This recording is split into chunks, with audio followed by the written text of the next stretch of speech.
Maybe you're wondering why we're looking at this quest again. Maybe you're thinking, but they already did the Raider Troubles at 10 Pints Bluff quest. That's what you sound like, I've decided now. Well, my lovely viewers, I lost a lot of save files thanks to the game crashing at one point. Basically, whilst playing on my main modded account, the game crashed spectacularly and I had to reboot the whole Xbox. When I did, the game files were corrupted and all I could do was clear them. Thankfully, I had some cloud saves to use, but they only got me as far as to the point just before I did the quest. So we're going from here. Let's continue beating Fallout 4 with a crossbow.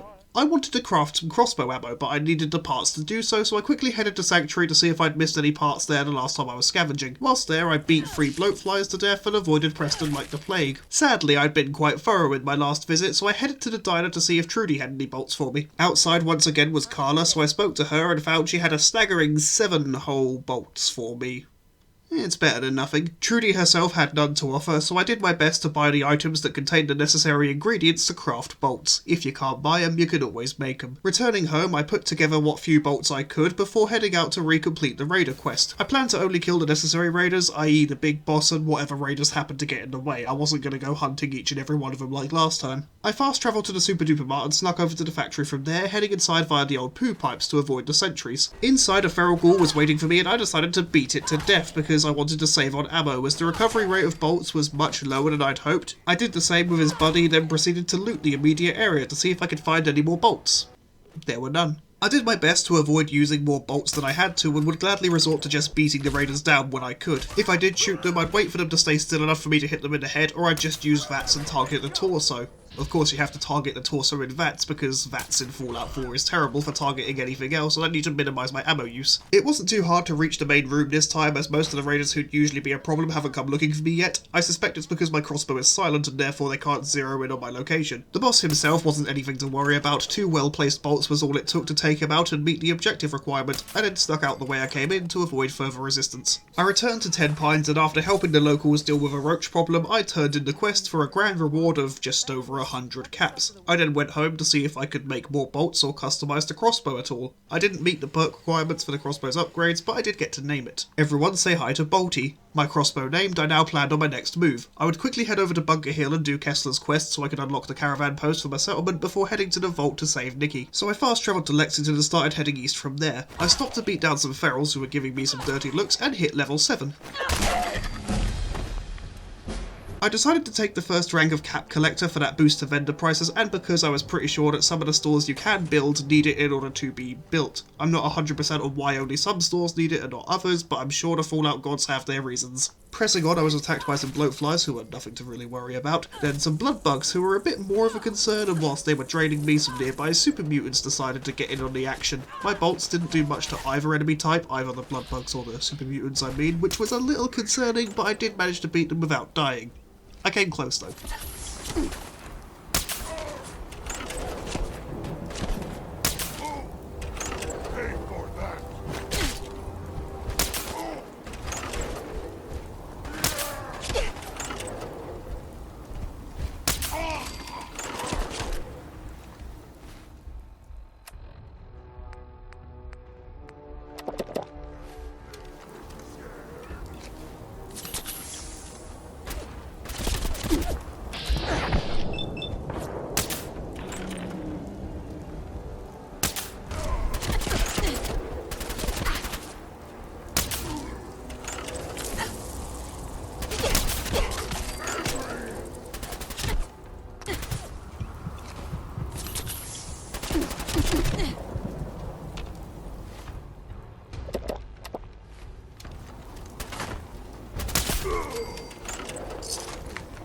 Once I beat the muties, I headed further only for a group of raiders to take a look at me and decide that I needed to die. One of them was a legendary variant as well, which was a pain, but worse still, I kept pressing the bash button to use VATS because I'm coming fresh from another playthrough of Fallout New Vegas, and my VATS button in that game is the opposite button to what it is in Fallout 4, and my brain just couldn't accept this for the longest time.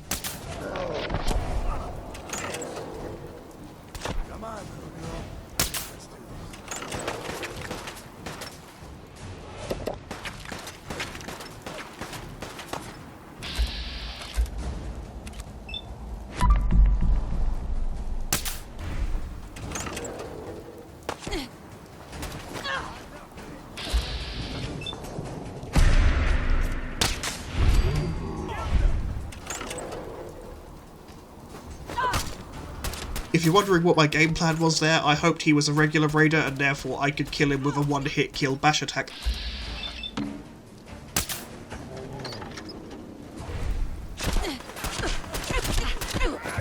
He might not have been weak enough at that moment for me to do a bash attack and insta-kill him, but he certainly was a minute later for reasons known only to God. Once all the raiders were dead, I went to search the legendary raider and found that he had a unique machete.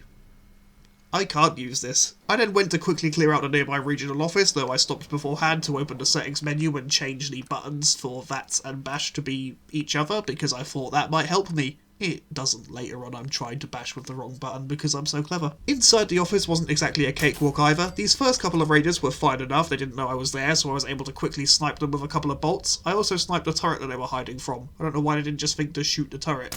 It was actually pretty easy. The real trouble came when the raider boss and a bunch of her goons noticed me and then started shooting at me. I did try to be quiet and pick them off, it just didn't work because I snuck at being sneaky. Yeah, why not?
Yeah, I don't exactly know what happened there either. Eventually though, she did go down, and after dealing with the other raiders in the building, I noticed that my ammo reserves were getting quite low again. Oh dear. So I looted the area, found nothing of use, and then left the building to finish my little trip to Bunker Hill. After a brief interrogation at the gate, I was welcomed inside, and I went to speak to Deb, who gives us a quest to do, as well as to do some trading, but whilst we bartered, the game crashed.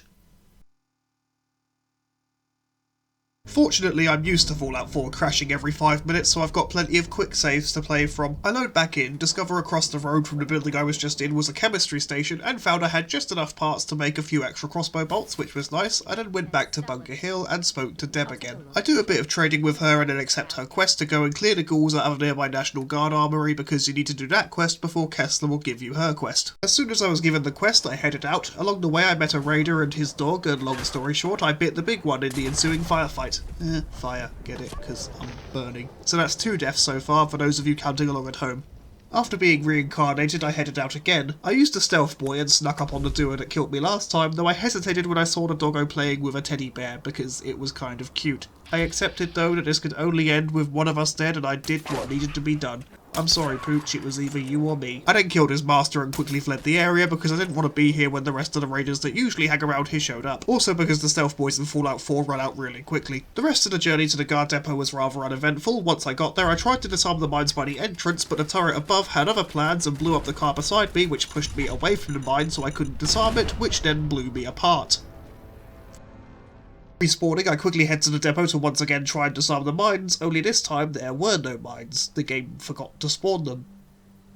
Alright then, I pop inside and pick off the ferals quickly who have made their home here, pick up the assault rifle to give to my guard settler, and then loot the dead Brotherhood of Steel girl to get her chestplate. This ghoul's neck is really long. I finish off the ghouls outside, then head back to Bunker Hill to report my success. This is when Deb tells me that Kessler wants to see me, so I go and speak with her. I also hit level 8 here and kind of just forgot about it for a little while. Kessler wants me to track down and kill the raiders who give her and Bunker Hill trouble, and I agree because fuck raiders. I pop home first to drop off some gear, craft some ammo, and to modify my breastplate using the Creation Club army paint job because I was dumb enough to pay Bethesda for mods you can get for free.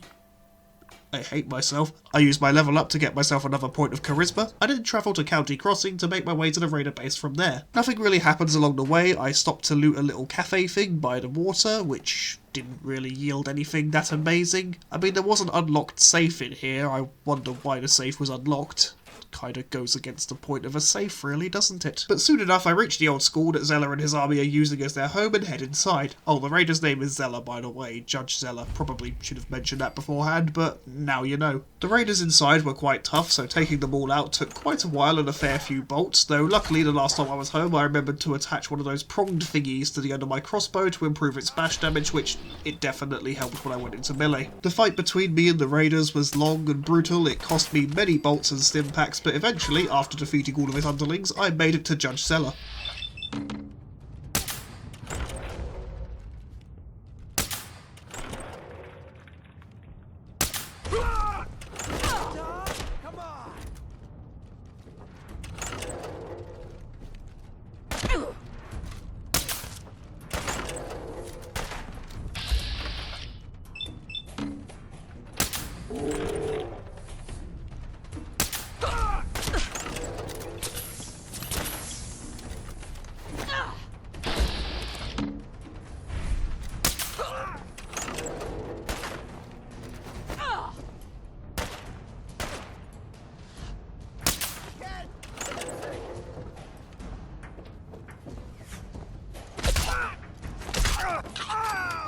As you can see, swapping the bash and VATS button did nothing for me. I went to free Zella's prisoners, and that's not how the outside is supposed to work. But then once they were all free, I could make my way back to Bunker Hill, turn in the quest, and be given the ability to build a caravan trading post at my home. Although before I headed back, I realised that some time ago I hit level 9 and quickly gave myself one extra point of charisma. That's when I went to build the caravan point thingy. Bit out of order, doesn't matter. With this done, it was time to head further into Boston to reach the vault where Nick Valentine is being held so I could continue the main quest. Once I got to Park Street Station, I then decided to just head towards Good Neighbour so I could discover it for later. I also wanted access to the two vendors now so I could buy some more crossbow bolts, although between the two they didn't really have many to offer. I tried to use the chemistry station in the basement of the hotel here in town to build some more, but I didn't have the parts, sadly. So it was back to the station to do battle with the Fallout Mafia. The Triggermen did their usual fair amount of damage, but luckily most of them only took a single bolt to defeat. It didn't take anywhere near as long or anywhere near as many bolts to clear the boys on the platform, and I was at Vault 114's entrance before I could say prepared for the future.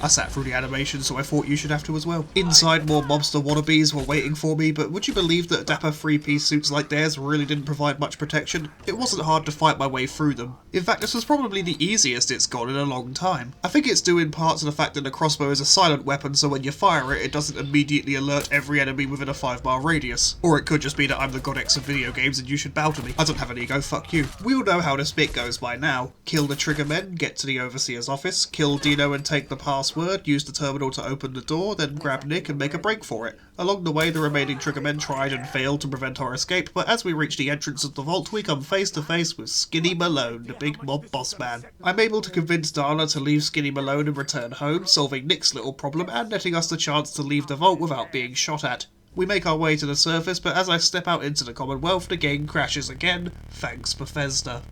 Loading back in, we both get outside with no problem, and I agree to meet Nick in Diamond City. Rather than pissing about, I head straight there, running past a group of feral ghouls to save on ammo and ignoring Piper chewing out the mayor because I truly don't give a shit. In town, before I speak to Nikki, I go to a few vendors to buy some ammo and stimpaks, and I take a moment to craft some bolts at the chemistry station by the surgery centre. I'm sure the doc won't mind me using his setup to make weapons. This is another yeah we know how this goes bit. We tell Nick our story, bribe a government worker for a set of house keys, search the house for clues, then give those clues to Dogmeat so we can begin tracking Kellogg. Along the way we tussle with a Yaoguai, which takes a little while but goes well enough, but then I'm ambushed by some raiders. How rude. The raiders take quite a while and very many bolts to kill, which is a pain in the ass because I just spent ages making them. More annoying was the legendary raider who kept retreating along the path that I just come from. Face me, you coward! Eventually I made him dead and was rewarded for my effort with a piece of legendary gear that I could actually use. About fucking time, Fallout, thank you very much, I'll take that. If you're wondering about that Vault 81 dude who was there, I just kind of ignored him. The rest of the trip goes without a hitch. We get to the fort where Cornflakes is hiding, I thank Dogmeat and send him on his way, then decide to head straight inside. Waiting for me were the usual simps being their usual annoying selves, and shortly after I enter, I'm dissected by lasers. This, Institute, is why no one likes you. My next attempt goes so much better. The simps of course still do quite a lot of damage, but I get by well enough. I mean, I spend most of the fight healing, but I manage to keep myself alive, just barely.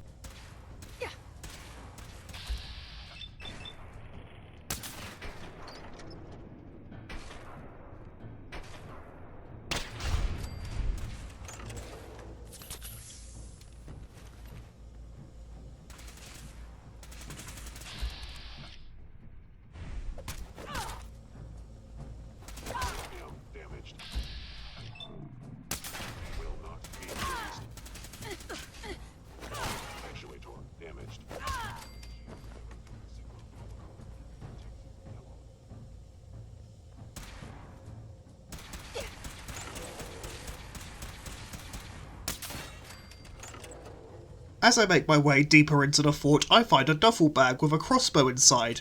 It's a lot better than bolty. I quickly consult my rules for the challenge and realise I never added one limiting me to the first crossbow I find, so I bid bolty a teary farewell and equipped this new crossbow. It did a lot more damage, holy fuck. With my new crossbow, getting through the rest of the facility was an utter cakewalk. Between the boosted damage and handy little night vision scope, the simps were practically begging for mercy. On my way I reach level 12 and take the first rank of Bloody Mess to get an extra boost to damage. It really didn't take me long to get to Kellogg himself.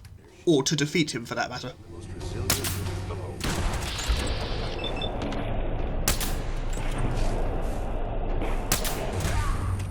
Yep, that was 3 bolts it took. I clear out the remaining enemies, check the terminal to see that Sean isn't here. Well, that sucks, doesn't it? And I leave just in time to see the Brotherhood of Steel rocking up. I head back to Diamond City, quickly name my new crossbow Bolty Jr. and report to Nick to tell him what went down with Kellogg, and I think that is a good stopping point for today. Thank you for watching and thank you for waiting. Between mental health and technical issues, this took way longer to put together than I would have liked, but I'm glad we're here now. If you made it this far, tell me what image I've just put on the screen for a couple of seconds to see who made it this far, and we will see you next time. I'll try not to take, like, several months to make the next video because that's a pain in the ass for everyone. So that'll do. I hope you've enjoyed this video. We'll see you next time. I love you all. Take care.